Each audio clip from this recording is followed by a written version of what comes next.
Muy buen día, queridos hermanos. Pues ya es domingo, domingo 13 de julio, domingo quinceavo de tiempo ordinario, domingo número 15 de tiempo ordinario. Ojalá que no se te olvide, si no fuiste a misa ayer sábado, a la de precepto dominical, hoy si no faltes. Hoy el Señor te espera porque quiere decirte cuánto te ama y cuánto se preocupa por ti. Y por eso las lecturas de hoy, como siempre, tienen mucho contenido muy hermoso para nuestra relación con el Señor. Sean bienvenidos a este su rincón del diácono y pues entremos en materia. La primera lectura es del libro del Deuteronomio, capítulo 30, versículos del 10 al 14. Nos deja el primer punto de reflexión, sí, es la importancia de escuchar la palabra de Dios. Pero el pueblo de Israel era un pueblo que realmente escuchaba, era un pueblo que se caracterizaba por escuchar. Por eso el Shema Israel era algo importantísimo para ellos. El Shema es escucha. La escucha de la palabra de Dios era un punto importante que caracterizaba a los judíos. Pero la pregunta sería, ok, ya la escuchaste, pero ahora ¿guardas esa palabra en tu corazón? ¿Guardas los mandamientos? Porque guardarlos significa llevarlos a la vida. Empieza diciendo Moisés, escucha la voz del Señor tu Dios, que te manda guardar sus mandamientos y disposiciones escritos en el libro de esta ley.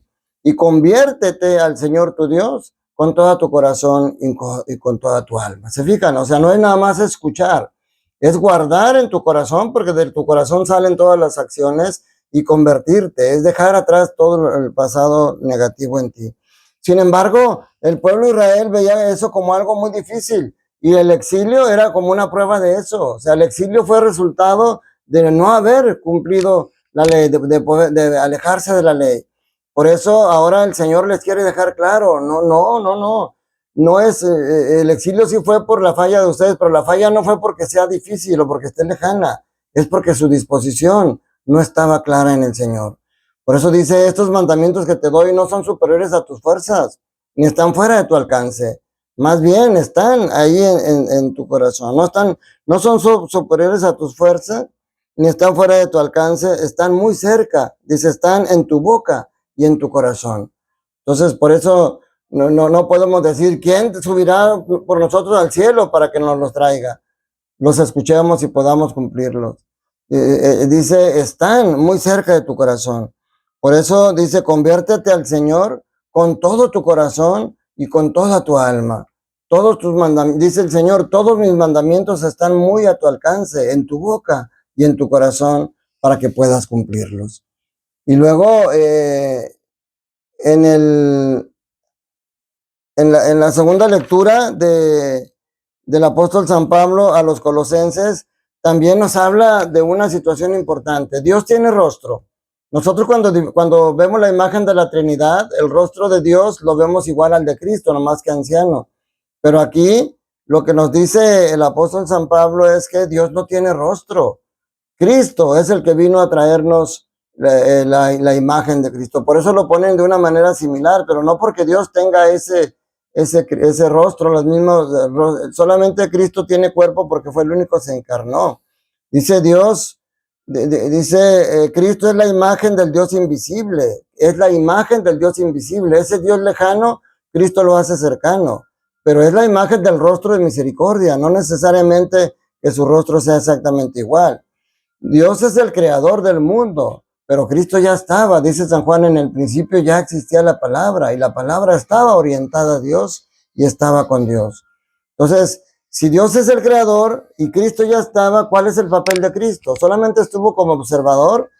Nos dice aquí San Pablo que Cristo es el fundamento de la creación. Fue creado por Él, para Él y en Él. Por eso decimos en misa, por Cristo, por Él y en Él. A ti Dios Padre omnipotente en la unidad del Espíritu Santo. Cristo vino a reconciliar al mundo con Dios para dar paz por medio de la sangre derramada en la cruz. O sea, Pablo nos insiste en ver en este himno cristológico la presencia de Dios en la creación, pero también la presencia del sufrimiento en el papel divino. Y en el Evangelio de Lucas, capítulo 10, versículo del 25 al 37, nos trae una lección para la vida. Y como siempre, las lecciones importantes Jesús las presenta en parábolas. Este Evangelio se puede dividir en tres partes. En la primera parte viene el encuentro con el doctor de la ley. En la segunda parte, la parábola del buen samaritano, toda la estructura de la parábola. Y al final, la tercera parte, el diálogo final con el doctor de la ley. De estas tres partes, vayamos a meditar 4 puntos de reflexión. El primer punto de reflexión está orientado a las preguntas del doctor de la ley. Cuando el doctor de la ley se enfrenta, y claro, hay que recordar que esas preguntas no salen del corazón del doctor de la ley, salen de su cabecita porque vieron cómo podían poner a prueba a Jesús. Entonces, por eso dice que para ponerlo a prueba le preguntó, maestro, ¿qué debo hacer para conseguir la vida eterna? Entre paréntesis, yo siempre cuando les hago esta pregunta a la gente, siempre caen en la trampa, porque les digo, ¿qué debes de hacer para conseguir la vida eterna? Y entonces dicen portarme bien, cumplir los mandamientos, etcétera. Y es ciertamente Jesús la respuesta que le dice aquí a este hombre, le dice qué es lo que está escrito en la ley, qué es en ella. O sea, la primera respuesta sí es cumplir la ley, pero no basta eso. Por eso realmente nosotros para conseguir la vida eterna no tenemos que hacer nada, porque Dios ya la consiguió por nosotros. Toda nuestra acción está orientada a no perder esa vida eterna, ese paraíso que el Señor ya tiene ganado para nosotros. Por eso nos centramos aquí en las preguntas. La primera, ¿cómo conseguir la vida eterna? Y Jesús con su respuesta, en primer lugar, mis hermanos, algo importante, Jesús es un divino maestro, Jesús divino maestro, que les aprovecho para mandar un saludo a esa comunidad hermosa donde estuve mis primeros 7 años como diácono, Jesús divino maestro.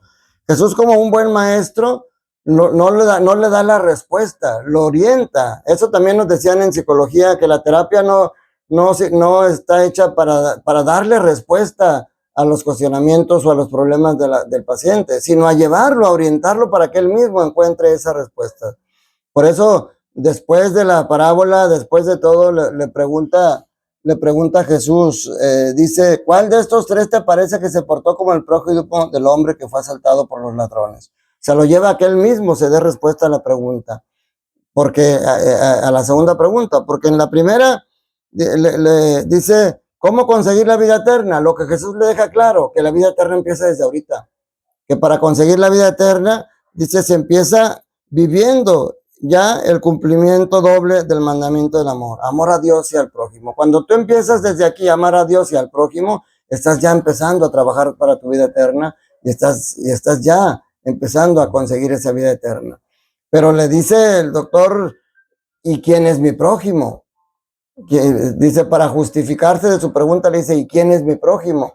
Y entonces ahí arranca la parábola del buen samaritano, el que nos enseña, también le enseña a este doctor de la ley, nos enseña a nosotros que no nada más hay que identificar al prójimo, porque eso significa que tenemos prójimo, todos tenemos prójimo a nuestro alrededor, pero la parábola nos invita más a ser prójimo, no poner atención a la posibilidad de tener un prójimo, porque ese prójimo lo tenemos, pero lo podemos pasar de largo, como lo vimos ahorita. Tener prójimo, podemos esquivarlo, pero ser prójimo. Por eso cuando le dice Jesús, ¿cuál de estos 3 te parece que se portó como prójimo del hombre que fue asaltado por los ladrones? El doctor de la ley le respondió, el que tuvo compasión de él. Porque tener prójimo es como tener lástima. Sí, yo tengo un prójimo que está sufriendo, pero pues, ¿qué puedo hacer por él? No puedo hacer nada. Solamente hago una oración por él. Pues no, eso es tener lástima. Pobrecito, ¿cómo ha de tener frío? No, ser prójimo es tener compasión, es ver cuál es su necesidad y entonces ayudarlo. Por eso nos lleva al segundo punto de reflexión. Con la ley en la mano, no puedes manifestar el amor a Dios y al prójimo. Eso, fíjense, es interesante. Con la ley en la mano, Jesús le dice primero cumplir la ley. Eso te lleva a ganar la vida eterna. Pero ahora le dice, con la ley en la mano no basta para amar a Dios y al prójimo. Necesitas un plus. ¿Cuál es ese plus? La compasión y la solidaridad. O sea, ese era el problema de los legistas, que veían el cumplimiento literal de la ley, por eso querían apedrear a la mujer adúltera, pero Jesús les enseña la misericordia y la compasión tiene que ser, es lo que le viene a dar plenitud a la ley y no a abolirla. Y luego el tercer punto de reflexión está enfocado en los personajes. Dice, podemos reflexionar aquí que quienes tienen más obligación de mostrar la bondad de Dios por ser consagrados, a veces escapan de esa responsabilidad que tienen. Y por eso veíamos cómo, y estos puntos de reflexión tercero se une al segundo que vimos, porque tanto el sacerdote y el levita evitaron tocar a esa persona, pero estaban cumpliendo la ley, porque la ley de Dios les decía que no podía, si tocabas a un hombre ensangrentado quedabas impuro. Entonces ellos estaban cumpliendo la ley. Pero por eso decíamos en el punto 2 de la reflexión, el cumplimiento estricto de la ley no te lleva al amor al prójimo ni te lleva a la salvación. Por eso de los que más esperaba pasaron de largo. En cambio, quienes por estigma social se consideran menos ejemplo son los que se comprometen. Y ese samaritano que era rechazado por los judíos fue el único que tuvo compasión y tuvo toda una serie de acciones orientadas a cuidar a esa persona que fue asaltada. Hoy está pasando una situación, el estado de Texas, que hemos hecho mucha oración por ellos, y México nos ha dado un ejemplo aquí de cómo aparentemente el estado de Texas le pide ayuda a su presidente y el presidente no le proporciona la ayuda por lo que sea. En cambio, los mexicanos que están siendo atacados a través de sus inmigrantes que están allá, mostraron esa solidaridad y se lanzaron con con herramientas, con perros entrenados para la búsqueda, pero sobre todo con amor, con voluntad y entrega de ayudar, independientemente de que hemos estado recibiendo más odio y rechazo. Estas son cosas, como ven, que son muy actuales el día de hoy. Y el cuarto punto de reflexión, entonces, sería que el nivel de compasión y solidaridad indica el nivel en que Dios está presente en nuestra vida. Porque por eso dice San Juan, quien dice que ama a Dios y no ama a su prójimo, es un mentiroso, porque no puedes amar a Dios a quien no has visto y no amar a tu prójimo a quien sí has visto.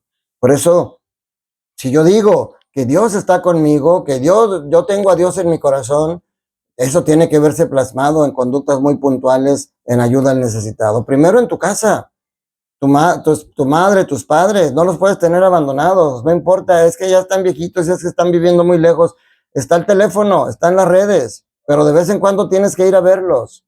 Esa es muchas veces estamos metidos en la iglesia, pero abandonamos a nuestra familia. Y eso no es el verdadero amor a Dios. Hoy el Señor nos da esa lección de vida y ojalá que nos quede muy claro y podamos ustedes y yo cumplirla, orando ustedes por mí y orando también yo por ustedes. Que la bendición de Dios Todopoderoso, Padre, Hijo y Espíritu Santo, descienda sobre ustedes, sus familias, trabajos, escuelas y permanezca para siempre. Hay muchos obstáculos en la vida. El diablo, como dice el apóstol San Pedro, el diablo anda como león rugiente buscando a quien devorar. Por eso empieza tu día diciéndole al Señor, Señor, ayúdame a recordar que hoy no pasará nada que tú y yo juntos no podamos superar. Un fuerte abrazo y un saludo para ti y tu familia.